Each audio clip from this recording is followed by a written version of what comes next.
लेकिन ये एकदम स्पष्ट है कि प्रधानमंत्री जी अपनी लोकप्रियता के अपने 12 साल के कार्यकाल में सबसे चुनौतीपूर्ण दौर में है, जब उनकी लोकप्रियता दिनों दिन छीज रही है।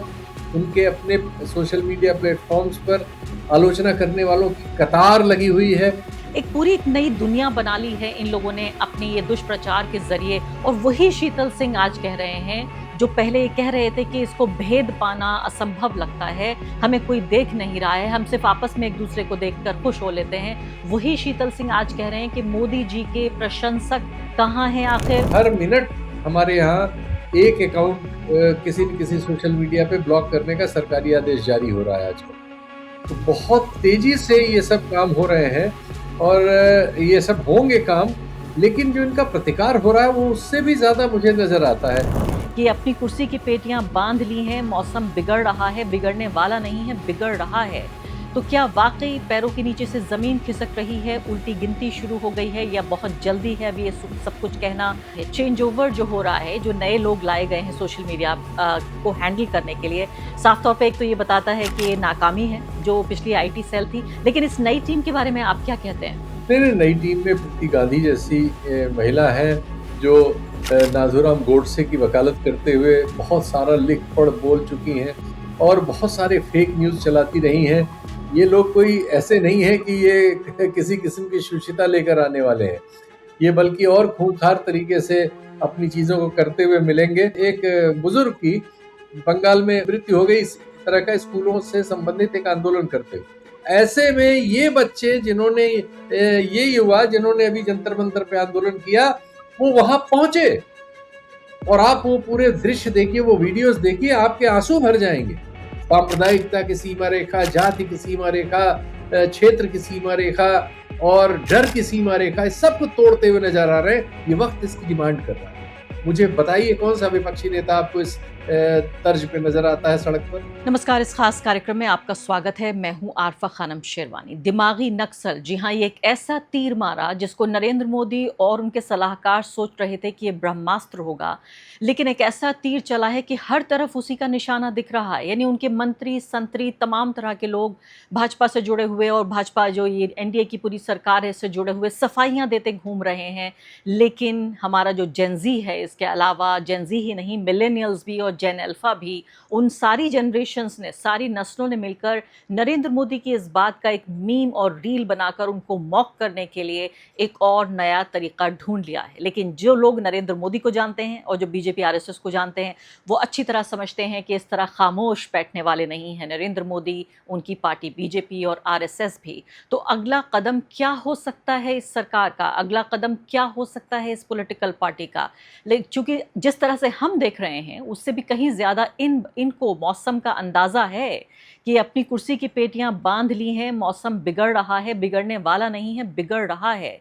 तो क्या वाकई पैरों के नीचे से जमीन खिसक रही है, उल्टी गिनती शुरू हो गई है, या बहुत जल्दी है अभी ये सब कुछ कहना? अगला कदम क्या हो सकता है? कई सारे बहुत ही मुश्किल और पेचीदा सवाल हैं मेरे पास। शीतल पी सिंह इस वक्त हमारे साथ मौजूद हैं। जाने माने राजनीतिक विशेषज्ञ हैं, वरिष्ठ पत्रकार हैं, सत्य हिंदी के संपादकों में से एक हैं। शीतल जी, आप ये जो ताज़ा हालात हैं, ये जो मौसम बिगड़ रहा है, आंधी आ रही है, बिजली कड़क रही है, मूसलाधार बारिश है, ओले भी पड़ रहे हैं, कैसे देख रहे हैं आप इस सबको? नहीं, जैसा आपने कहा बिल्कुल ये सारी चीज़ें हैं। सरकार बैकफुट पे है, डिस्टर्ब्ड है और इन चीज़ों से निपटने की कोशिशें कर रही है। अभी तक उसकी कोशिशें कामयाब होती उस तरह से नहीं दिख रही हैं, बल्कि ऐसा हो रहा है कि जो चीज़ उसका हथियार हुआ करती थी, मीडिया और सोशल मीडिया पर उसका नियंत्रण, उसमें काफ़ी तब्दीली आ गई है। बहुत चैलेंज उभर रहे हैं और इसीलिए अब जो वो परसेप्शन बना लिया करते थे नया-नया और अपने खिलाफ किसी भी चीज़ को अपने फ़ेवर में कर लिया करते थे, अब तो ये हो रहा है कि जो चीज़ें उनके फ़ेवर में हैं, उनको भी वो आगे ले जाके स्वीकार नहीं करा पा रहे हैं। अभी आपने ठीक ही कहा, ये जो उन्होंने 15 अगस्त पे ये जुमला उछाला, ये बिल्कुल गले पड़ गया है। इसके पहले उन्होंने जब भी, चाहे वो खान मार्केट गैंग का सवाल हो, टुकड़े-टुकड़े गैंग की बात हो या इसको अर्बन नक्सल ही कहता, इस अर्बन नक्सल भी उन्होंने कहा था। जाने कितनी चीज़ें इस तरह से कही थी, वो सब चीज़ें ऐसा होता था कि जिनके लिए कहते थे वो लोग डिफेंसिव हो जाते थे। अभी तो उल्टा हो रहा है। अभी तो सब लोग पी चिदम्बरम से लेके तमाम लोग कह रहे हैं कि हाँ भाई हम हैं दिमागी नक्सल। तो ये उल्टा हो रहा है, लोग अपने सीने पे इसको ले रहे हैं बैच ऑफ ऑनर की तरह से। और एक कतार आई हुई है, इतने व्यंग्य आए हैं, इतने मीम और रील्स वगैरह आए हैं। और इसमें सोशल मीडिया की स्टडी बताती है कि इसमें उनके जो फेवर में कहने वाली चीज़ें हैं उनकी रीच बहुत कम है, उनका ट्रैक्शन बहुत कम है, और उन पर भी जो प्रतिक्रियाएं हैं वो बड़ी आलोचनात्मक है। दूसरी ओर उनकी आलोचना के लिए बाढ़ आई हुई है। दरअसल ये जंतर मंतर आंदोलन जब से शुरू हुआ या काकरोच आंदोलन जब से शुरू हुआ, तब से एक फेनोमेना पूरी तरह से बदल गया है।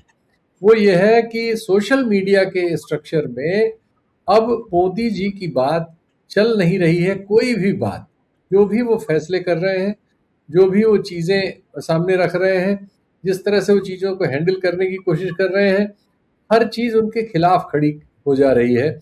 और एक बहुत बड़ी जमात है जो अपनी सारी सामर्थ्य के साथ उनका प्रतिकार करने, उनका मजाक उड़ाने, उनकी आलोचना करने, उनसे सवाल करने और उनको कटघरे में खड़ा करती हुई नजर आ रही है, जिसका मुकाबला उनके पास जो टीम आईटी सेल और दूसरे रूप में थी नहीं कर पा रही है। अल्टीमेटली उन्होंने भी हाल में जी जो हाँ, बदलाव किए मेरा हैं। यही अगला सवाल मेरा होने वाला था आपसे कि ये जो बदलाव किया गया है, 2 चीज़ें मैं आपके सामने रखना चाहती हूँ। एक तो आपको ये बताना चाहती हूँ, अगर आपने पहले नोटिस ना किया हो, वो ये कि जब दिमागी नक्सल कहा गया, तो आप सोचिए कि 24 घंटे पहले, बल्कि उससे भी कम वक़्त हुआ है, कल शाम के आसपास ये एक इंस्टाग्राम का हैंडल बना कि दिमागी नक्सल जनता पार्टी, यानी और उसके ऊपर भी तमाम तरह से उसको बैन करने की, उसकी रीच कम करने की कोशिश हो रही है। मैं उनको टैग करने की कोशिश कर रही थी, टैग भी करने की इजाज़त नहीं दे रहा इंस्टाग्राम। उसके बावजूद भी कई लाख लोग उनके साथ जुड़ गए हैं, 24 घंटे से कम का समय हुआ है। एक तो देखिए ये सोशल मीडिया पे आंदोलन चल रहा है, दूसरे ये जो रद्द-बदल हुआ है, चेंज ओवर जो हो रहा है, जो नए लोग लाए गए हैं सोशल मीडिया को हैंडल करने के लिए, साफ तौर पे एक तो ये बताता है कि ये नाकामी है, जो पिछली आईटी सेल थी। लेकिन इस नई टीम के बारे में आप क्या कहते हैं? नहीं, नहीं, नई टीम में प्रीति गांधी जैसी महिला है जो नाथूराम गोडसे की वकालत करते हुए बहुत सारा लिख पढ़ बोल चुकी हैं और बहुत सारे फेक न्यूज़ चलाती रही हैं। ये लोग कोई ऐसे नहीं है कि ये किसी किस्म की सुचिता लेकर आने वाले हैं। ये बल्कि और खूंखार तरीके से अपनी चीज़ों को करते हुए मिलेंगे। इनके लिए कोई नो होल्ड बार है इनके लिए भी। और ये मत सोचिए कि अमित मालवीय जी का कोई निर्वासन हो गया है। हो सकता है उनको किसी और काम से कहीं पार्टी लगाने वाली हो, हम उन्हें किसी और स्वरूप में देखें। तो ये जो टीम आई है ये स्ट्रेंथन करने के लिए आई है, कोई परिवर्तन करने के लिए नहीं आई है। ये अभी का जो चैलेंज आया है उसमें उनको लग रहा था कि ज़्यादा लोगों की ज़रूरत है, तो उन्होंने ज़्यादा बड़ी टीम एक सामने पेश की है। एक इंडिविजुअल की जगह एक ग्रुप पेश किया है, लीडरशिप का ग्रुप। तो अब देखते हैं कि ये लोग क्या करते हैं और क्या कर पाते हैं। लेकिन फिलहाल तो आपने बिल्कुल सही कहा कि रातों रात बनी हुई इस पार्टी को भी कई लाख लोग उसके सब्सक्राइबर वगैरह बन गए, फॉलोअर बन गए, और उस नाम के दसियों अकाउंट खोल दिए गए उसका काउंटर करने के लिए। लेकिन उससे भी कन्फ्यूज़न हुआ है, लेकिन उस हद तक नहीं हो पाया। और एक मतलब बड़ी तादाद में एकाएक ये रिएक्शन जो सोशल मीडिया पे आजकल हो रहा है, ये बता रहा है कि किस तरह का वातावरण चारों तरफ पैदा हो चुका है। एक बहुत बड़े समाज में अब प्रतिक्रिया हो रही है, और वो हम फिर देख रहे हैं कि जन अल्फा तक जगह-जगह सड़कों पे उतरे हुए हैं। क्योंकि स्कूलों की हालत बहुत ख़राब है, अस्पतालों की हालत बहुत ख़राब है, तो स्कूलों का जो इश्यू इन लोगों ने ले लिया है, स्कूलों में जगह-जगह लोग निकल रहे हैं। और उत्तर प्रदेश में तो देखिए संभल में एक स्कूल की बिल्डिंग गिरने से एक बच्चे की डेथ हो गई। बहुत सारी जगहों पर अभी तिरंगा यात्रा में बच्चियों को ले जाया गया जो बेहोश हो गई, अस्पताल ले जाना पड़ा उनको, क्योंकि न उनके पेट में पानी था न खाना था, पैदल उनको चलाया जा रहा था। इन सब चीज़ों के खिलाफ प्रतिवाद हो रहा है। लखनऊ में बच्चियां भीगते हुए पानी में सड़क पे उतर गई, तो कई थाना क्रॉस करके उन्होंने एक जगह चक्का जाम कर दिया, और वो अधिकारियों के आने पर भी संतुष्ट नहीं हुई। छोटी छोटी बच्चियां, तो सब जगह चूंकि कठिनाइयां हैं, सब जगह कुछ शिकायतें आम हैं। जैसे अगर जहाँ खाने वाने की व्यवस्था है, चाहे दोपहर का भोजन हो या जहाँ मेस चलता हो, वहाँ खाना बहुत ही खराब है। सब जगह से ये शिकायत है। दूसरे जो अध्यापक वगैरह और कर्मचारी हैं वो दुराचरण के दोषी पाए गए हैं। ज़्यादातर लड़कियों के स्कूलों के मामले में इतनी शिकायतें आ रही हैं, और सब जगह इस तरह की शिकायतें आ रही हैं कि अश्लील बातें करना, छेड़खानी करना और गलत तरीके से छूना इत्यादि अपराध करते हुए सब जगह लोग मिल रहे हैं। तो ये बातें मतलब सामने आ रही हैं, ये थी ढकी-पुती। दूसरे, लगभग 90% जगहों में शौचालय की समस्या है। लड़कियों के लिए शौचालय वगैरह की व्यवस्था एकदम नदारद है। दूसरे, बहुत सारी जगहों पे तो टीचर ही नहीं है।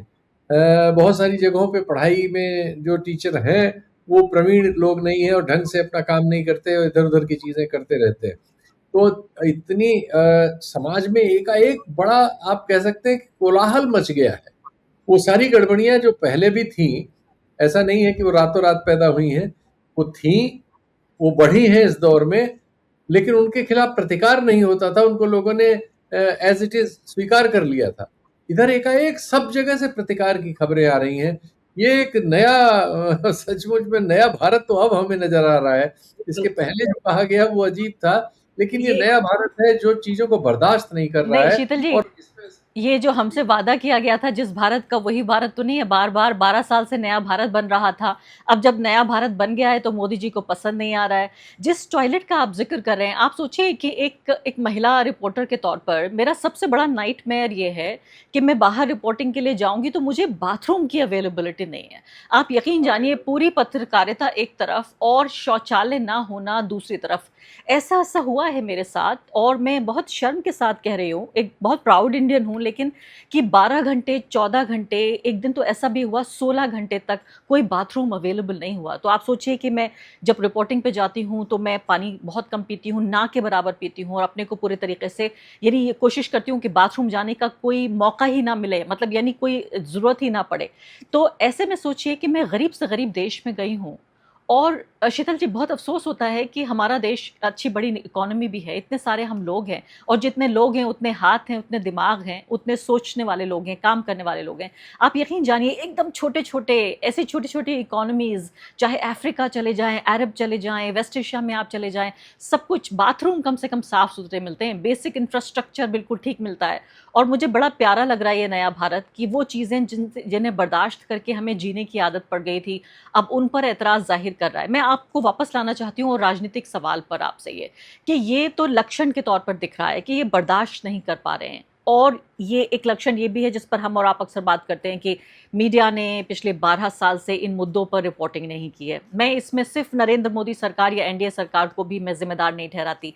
चीज़ें पहले से ज़्यादा बदतर हो गई हैं, तो अब ये बर्दाश्त नहीं हो रहा है। इसका पॉलिटिकल इम्प्लीकेशन आप क्या देख रहे हैं? क्योंकि देखिए, नरेंद्र मोदी चाहें भी तो रातों-रात सारे शौचालय, सारे स्कूल, सारे अस्पताल ये दुरुस्त नहीं कर पाएँगे। तो उनके लिए तो ये एक लूज़िंग बैटल है। ये बिल्कुल लूजिंग बैटल है और ये एक बड़े आंदोलन की शक्ल धीरे-धीरे लेगा। अभी मैं इसे किसी तत्काल चुनाव में नतीजे में बदलते हुए नहीं देखना चाहता। वो बहुत सारे उसके कारण हैं, आप और हम इस बारे में बहुत बात कर चुके हैं, हम तो हमेशा बोलते रहते हैं कि अभी जैसे चुनाव हो रहे हैं, वो चुनाव नहीं है, एक शैम है और अभी हम पता नहीं किस चुनाव के किस नतीजे के पे पहुँच सकते हैं। तो इसलिए उनको छोड़ दीजिए, लेकिन जनता में अब इन सब चीज़ों के प्रति, सरकारी फैसलों के प्रति, सरकार की सोच समझ, कार्रवाई के तौर तरीकों के प्रति, उसकी व्यवस्थाओं के प्रति, उसके भेदभाव के प्रति एक ऐसा गुस्सा पनप रहा है जो बहुत व्यापक होता चला जा रहा है और उसका नेतृत्व बहुत छोटे बच्चे कर रहे हैं और वो अपने फिर घरों के लोगों को उसमें शामिल कर रहे हैं और उसकी वजह से एक जनरल वातावरण सरकार के खिलाफ हो रहा है। अब ये चुनावों में भी नतीजे लाएगा कि नहीं ला पाएगा, ये उसके अलावा क्या-क्या करेगा, ये अभी अनफोल्ड होना बाकी है। लेकिन ये एकदम स्पष्ट है कि प्रधानमंत्री जी अपनी लोकप्रियता के सबसे, अपने 12 साल के कार्यकाल में सबसे चुनौतीपूर्ण दौर में है। जब उनकी लोकप्रियता दिनों-दिन छीज रही है, उनके अपने सोशल मीडिया प्लेटफ़ॉर्म्स पर उनके अपने अकाउंट्स पर आलोचना करने वालों की कतार लगी हुई है। उनका पक्ष रखने वाले, उनकी तरफ से तर्क करने वाले, उनकी तरफ से खबरें गढ़ने वाले और वातावरण पैदा करने वाले लोगों को बहुत चुनौती का सामना करना पड़ रहा है, जिन्हें तुलनात्मक रूप में कम लोग देख रहे हैं। जो देख रहे हैं उसमें आलोचना ज़्यादा हो रही है। प्रतिशत आलोचना में ये 65 से कई बार 75-80% तक चली जा रही है। तो ये जो सिचुएशन है, ये पहले कभी इनके सामने नहीं थी। ये सिचुएशन सामने आ गई है। जो गोदी मीडिया है, वो क्रेडिबिलिटी के उस लेवल पे, वो तो क्रेडिबिलिटी उसकी बची नहीं थी, अब वो इस लेवल पे है कि वो फील्ड रिपोर्टिंग नहीं कर सकता बहुत सारी जगहों पे, और उसके लिए अपना चेहरा छुपा के अपना काम करना पड़ रहा है। बाइक लेके वो सब जगह नहीं उपस्थित हो सकता, उसने भी मैदान लगभग उसे खाली करना पड़ा है।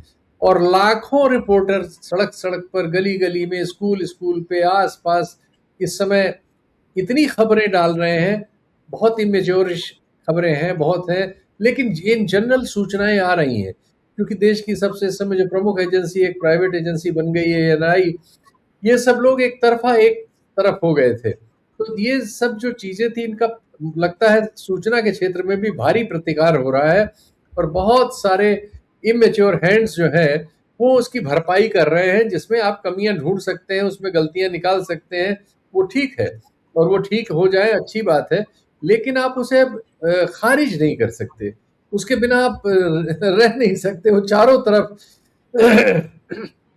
आपके चारों तरफ मन मस्तिष्क में सूचना के जो भी प्रवाह के आपके आसपास हैं, उन सब में वो भरा हुआ है, और उससे सबसे जो वातावरण बन रहा है वो किसी भी सरकार के लिए मुश्किल हो सकता है, इस सरकार के लिए भी मुश्किल है। और मैं दर्शकों को याद दिलाना चाहती हूँ कि शीतल पी सिंह के साथ मैंने पॉडकास्ट किया है, 1 बार नहीं 2 बार किया, और उसमें उनका, मैं तो उनको सिनिक कह रही थी कि देखिए उनका सिनिसिज्म किस तरह से मतलब पूरी तरीके से आगे बाहर आ रहा था। अंग्रेजी में कहते हैं ब्रिमिंग, यानी कि बिल्कुल ऊपर नज़र आ रहा था, कि वो कह रहे थे कि देखिए हम और आप जो बात करते हैं, एक छोटा समूह है लोगों का, उससे बात कर लेते हैं। बीजेपी और आरएसएस के पूरा जो सूचना का या दुष्प्रचार का जो ये पूरा तंत्र है, उसको आप इतना मजबूत बता रहे थे कि हमारी बात तो लोगों तक पहुंच ही नहीं रही है। एक पूरी एक नई दुनिया बना ली है इन लोगों ने अपने ये दुष्प्रचार के जरिए। और वही शीतल सिंह आज कह रहे हैं, जो पहले ये कह रहे थे कि इसको भेद पाना असंभव लगता है, हमें कोई देख नहीं रहा है, हम सिर्फ आपस में एक दूसरे को देखकर खुश हो लेते हैं। वही शीतल सिंह आज कह रहे हैं कि मोदी जी के प्रशंसक कहाँ हैं आखिर उनके, देखिए जिसको व्यूज कहते हैं तथाकथित रूप से, हम और शीतल जी एक ही पेशे से जुड़े हुए हैं, हमारा कारोबार वही यूट्यूब से जुड़ा हुआ है या सोशल मीडिया से जुड़ा हुआ है, उसी को एक पैमाना मान लें तो समझ में आता है कि लोकप्रियता के कितने निचले पैमाने पर पहुंच चुके हैं। लेकिन शीतल जी, ये सब तो बात ठीक है, चलिए अलोकप्रिय हो रहे हैं प्रधानमंत्री अपने ही पैमाने पर, लोग कहेंगे कि भाई देखिए ऑन अ स्केल ऑफ 10 अगर मोदी जी पहले 9 नंबर पाते थे, अब मोदी जी मान लेते हैं 6 नंबर पा रहे हैं, तो इसमें क्या गलत हो गया, जब तक कि इसका कोई राजनीतिक हमें नतीजा ना देखने को मिले। देखिए, वो भी हमारे हाथ में नहीं है, लेकिन राजनीतिक नतीजा नहीं निकलेगा ये कह पाने की स्थिति में हम आज नहीं है, क्योंकि हम जो चीज़ नहीं जानते थे वो चीज़ें हुई हैं, जो चीज़ हमें पता नहीं लगती थी वो चीज़ें हुई हैं, बहुत सारी चीज़ें हम नहीं जानते। कोई भी एक आदमी ऐसा नहीं हो सकता कि उसे सब कुछ पता हो आने वाले समय में। तो हमें नहीं पता था कि बच्चों के मन में क्या चल रहा है, हमें नहीं पता था कि उनके बीच एक छोटी सी बात, एक छोटा सा मीम, एक छोटी सी रील एक आधी तूफान की तरह बदल देगी उनके प्रतिकार को, और हम इतनी बड़ी मात्रा में उन्हें सड़कों पर देखेंगे। ये सब हमारे सामने नहीं था, हम उससे अनभिज्ञ थे।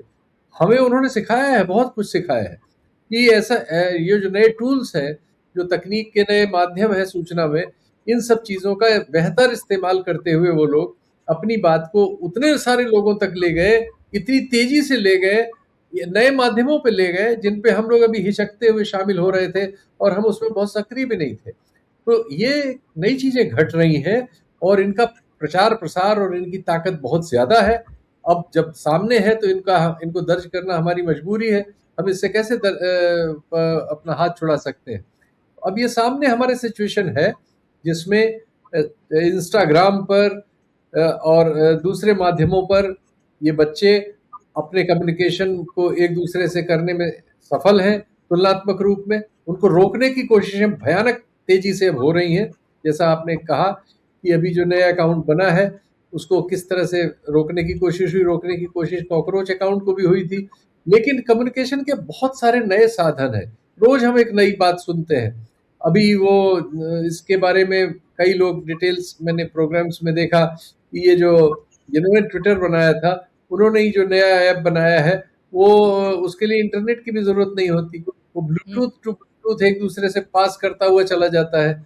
उसको रोकने की भी सरकार ने कोशिश की है, वो भी सरकार के खिलाफ आए हैं। लोगों ने कहा इसके अलावा बहुत से वीपीएन हैं और बहुत सारी और चीजें हैं जिन्हें मैं नहीं जानता, लेकिन मैं ये इनको हमने अभी नाम के तौर पे सुना है, लेकिन इनका प्रयोग करते हुए बच्चे अपनी बातों को एक दूसरे तक पहुंचाने में इतनी बड़ी संख्या में सफल हैं कि उनके काम से हमें ये पता लग रहा है कि ये कितनी बड़ी ताकत उन्होंने सूचना की अपने पास संजो रखी है, और वो इन चीजों का इस्तेमाल करना हमसे बेहतर जानते हैं। जी।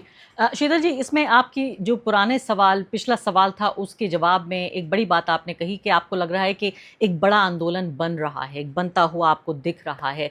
ये कहने के पीछे बुनियाद क्या है? और दूसरी बड़ी बात कि अब जो सोशल मीडिया के ज़रिए देखिए ये सब कुछ सोशल मीडिया के दायरे में हो रहा है और फिर सोशल मीडिया का एक तरह का रिफ्लेक्शन या उसका एक अक्स हम ज़मीन पर देख लेते हैं जो जंतर-मंतर पर हमने देखा।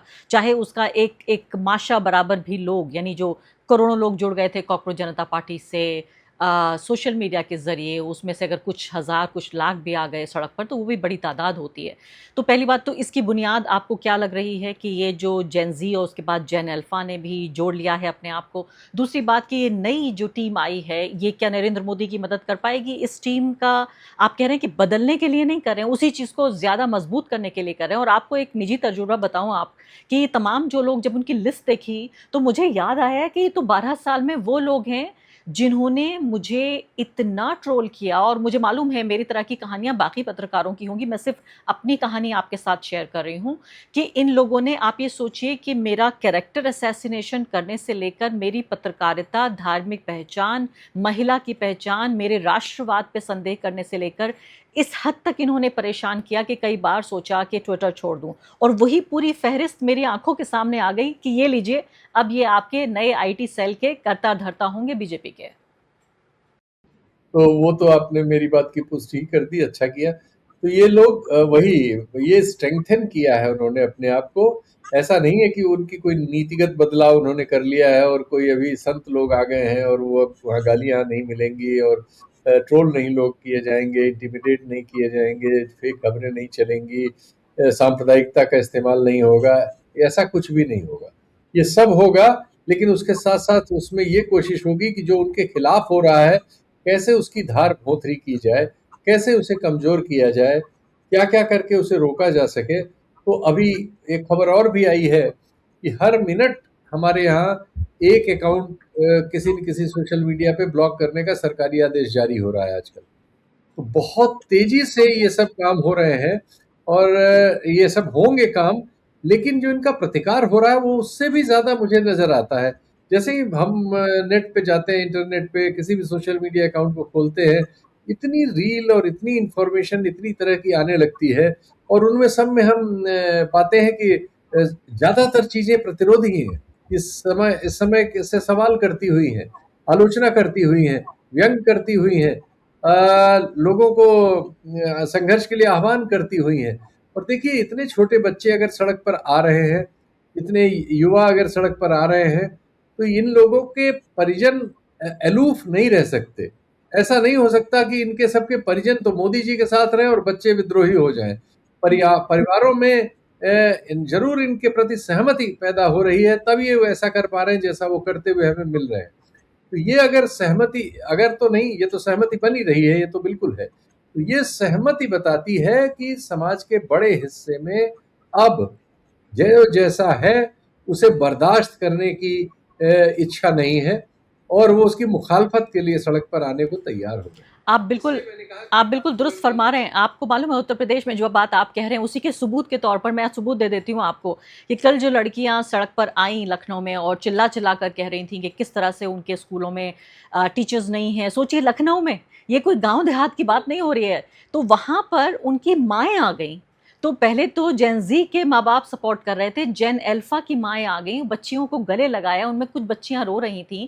तो जो आप कह रहे हैं वो तो मैं सबूत के साथ दर्शकों के सामने पेश कर सकती हूँ इस बात को कि ये सिर्फ बच्चों तक सीमित बात नहीं है। और वैसे भी देखिए हमारे यहाँ तो एक पूरा पारिवारिक ही एक कल्चर है कि परिवार तय करता है किसको वोट करना है। परिवार ज़्यादातर होता है कि परिवार का एक पेट्रियार्क बताता है कि या हम इस बार जो है भाजपा को वोट करेंगे या इस बार फलां पॉलिटिकल पार्टी को वोट करेंगे। तो ये बच्चियाँ अपने माँ बाप से अलग हैं, ये हो सकता है कि ये परिवारों को लीड कर रही हों। सवाल यहाँ पर ये है शीतल जी कि क्या ये अगर भाजपा को नहीं चुनती हैं तो क्या जो हमारी ऑपोजिशन है वो तैयार है इस मौके का फायदा उठाने के लिए? नहीं नहीं, अपोजिशन हमारा इस काबिल नहीं था इसीलिए ये जगह अपने आप भर रही है, दूसरे लोग भर रहे हैं। अपोजिशन तो इतने दिनों में अपने को उसने काबिल के तौर पर पेश नहीं किया। हाँ, इम्प्रूव वो कर रहा था। उसने अपने को कुछ जगहों पे, सबने नहीं, कांग्रेस में राहुल गांधी ने अपने को इम्प्रूव करते हुए दिखाया है, लेकिन हम उनकी पूरी पार्टी को ऐसा नहीं कह सकते, और विपक्ष की तो बहुत सारी पार्टियों को बिल्कुल नहीं कह सकते। दूसरे, इनमें आपस में एक दूसरे से गला काट जो प्रतियोगिता होती है, एक दूसरे की टांग खींचना, सत्ता जो जिसने लोकतंत्र का हरण कर लिया है उससे लड़ने की जगह आपस में लड़ना, ये सब हम इनकी वृत्तियां देखते रहे हैं, अभी भी वो सब जारी है। इसलिए मैं इनको लेके बहुत, मेरे मन में कोई बहुत श्रद्धा नहीं बची है। हाँ, राहुल गांधी थोड़ा बहुत आशा जगाते हैं, लेकिन वो मैं थोड़ा बहुत इसलिए कह रहा हूं कि जो वक्त की डिमांड नजर आ रही है, जिस तरह से चीजें घट रही हैं, जिस तेजी से अनफोल्ड हो रही हैं, उसके साथ उनकी भी कदम ताल उतनी नहीं दिखती और बीच बीच में एब्सेंट हो जाती हैं चीजें। अब देखिए, ये जो बच्चे आंदोलन कर रहे थे, उन्होंने एक लड़के की, वहां पे एक एक बुजुर्ग की बंगाल में मृत्यु हो गई इस तरह का, स्कूलों से संबंधित एक आंदोलन करते हुए। उस मामले में ये लोग जो आंदोलन कर रहे हैं, ये तुरंत वहां पहुंचे। अच्छा, वो माइनॉरिटी कम्युनिटी का आदमी है, और इस समय जिस तरह से बंगाल में ध्रुवीकरण की राजनीति की गई है, जैसे वहां सफलता पाई गई है, जैसे नारे लगाए गए हैं, जैसी भाषा मुख्यमंत्री बोलते रहे हैं, जो प्रशासन का आचरण है, जिसमें तृणमूल कांग्रेस अपने को नहीं आमने सामने खड़ी कर पा रही है, ऐसे में ये बच्चे जिन्होंने ये युवा जिन्होंने अभी जंतर मंतर पे आंदोलन किया, वो वहां पहुंचे, और आप वो पूरे दृश्य देखिए, वो वीडियोस देखिए, आपके आंसू भर जाएंगे किस तरह से उन्होंने इस चीज को हैंडल किया। कितनी बार आपने इन लोगों को देखा है जो विपक्ष के नाम पे आपके नेता हैं, उनकी पार्टी के नेता, मैं कहता हूं जितना अत्याचार आजम खान के साथ उत्तर प्रदेश में हुआ है, उन पार्टियों को शर्म से डूब मरना चाहिए। उन्होंने इसे बर्दाश्त किया, इसे होने दिया, उस आदमी को अकेला छोड़ दिया, पता नहीं किस तरह के तर्कों के कारण। मैं तो उनकी पार्टी में हूं, न कभी ऐसा होगा, न किसी राजनीतिक पार्टी में नहीं हूं, और मेरी कोई इच्छा भी नहीं है, लेकिन एक नागरिक के नाते मुझे इतना क्षोभ होता है कि एक आदमी को जो इतना बड़ा लीडर था उस पार्टी का, लगभग सबने भगवान भरोसे छोड़ दिया, और अकेले उसे सब जूझना। तो जब आप अपने इतने बड़े लीडर के लिए खड़े नहीं हो सकते, तो जनता के लिए क्या खड़े होंगे? इनसे क्या उम्मीद की जाए? इसलिए उन लोगों से हम निश्चित तौर पर सीखने को है कि देखिए, वो उन्होंने, किसी ने कहा कि हम आपके आंदोलन में शामिल हुए इसलिए हमारे साथ ये हो गया, वो 2000 किलोमीटर दूर है, धर्म का नहीं है, दूसरे धर्म का है, भाषा का नहीं है, लेकिन वो गए, वहां पहुंचे, उसके घर में ढाढ़स बधाई, और पता लगा कि उसकी दादी फिर खड़े होकर इंकलाब जिंदाबाद का नारा लगा रही है, और वो जो है रो रहे हैं बच्चे वहां। ये जो चीज है ना, ये जरूरत है इस समय। आदमी को, हर आदमी के साथ खड़े होने की जरूरत है जिसके साथ अत्याचार हो रहा है, अन्याय हो रहा है। तमाम पत्रकार हैं जो इस बात से शर्माते हैं कि वो जेएनयू वाले उस लड़के का नाम लेने से, कि उसको गलत कहें कि उसके साथ क्या हो रहा है, 6 साल से वो जेल में है, उमर खालिद। बहुत सारे ऐसे लोग हम में से जो इस दौर से, निश्चित तौर पर इस दौर की वो आलोचना करने की हिम्मत जुटा रहे हैं, बहुत सारी बातें कह रहे हैं, वो भी बचते हैं, डरते हैं। ये चीज जो हमारे समाज में थी, ये नए बच्चे इस सबको, इन सब सीमा रेखाओं को तोड़ के, सांप्रदायिकता की सीमा रेखा, जाति की सीमा रेखा, क्षेत्र की सीमा रेखा और डर की सीमा रेखा, इस सबको तोड़ते हुए नजर आ रहे हैं। ये वक्त इसकी डिमांड कर रहा है। मुझे बताइए, कौन सा विपक्षी नेता आपको इस तर्ज पे नजर आता है सड़क पर? बिल्कुल सही बात आप कह रहे हैं। वक्त का तकाजा बिल्कुल अलग है कि अगर ये थाली में परोस कर दे भी दिया गया है विपक्ष को, तो क्या थाली वो लेने को तैयार है या नहीं। हालांकि थोड़ी सी एक बात जरूर कहूंगी कि पश्चिम बंगाल का ये पूरा जो मामला, जिसमें एक व्यक्ति की बाकायदा हत्या कर दी गई, इतनी मारपीट की गई, उस लेफ्ट पार्टियों के लोग भी, खासकर स्टूडेंट्स यूनियन और लेफ्ट पार्टियों के लोग भी वहां मौजूद थे, लेकिन कांग्रेस पार्टी को भी मैंने ज्यादा नहीं देखा। तो लेफ्ट पार्टियां तो हमेशा हर जगह रहती हैं, उनको तो कोई खबर नहीं, मैं नहीं दिखाता, उनको नोटिस नहीं करता। वो तो जंतर मंतर आंदोलन में भी थी, झारखंड में भी थी, बंगाल में भी है, पंजाब में भी थे, कश्मीर में भी थे, वो मारे भी जाते हैं, लड़ते भी हैं, वो तो है। लेकिन चूंकि वो मेन स्ट्रीम पार्टियां नहीं है इस समय विपक्ष की, बात उनकी हो रही है जो सत्ता की मलाई खाते खाते बहुत मोटे मोटे हुए हैं, जिनके पास खजाने हैं, जिन्होंने और जिनको फिर संभावना दिख रही है उस तरह की, ये लोग जो जो ठेकेदार हैं, जिनके हिस्से में जिन्होंने अपनी जागीरें लिख ली हैं कि ये स्टेट हमारा है, इतनी सीटें हमारी हैं, इतना बड़ा हमारा है, सब उन्हीं को चाहिए, ये कहाँ है? बिल्कुल। शीतल जी, बहुत-बहुत शुक्रिया आपका हमसे बातचीत करने के लिए।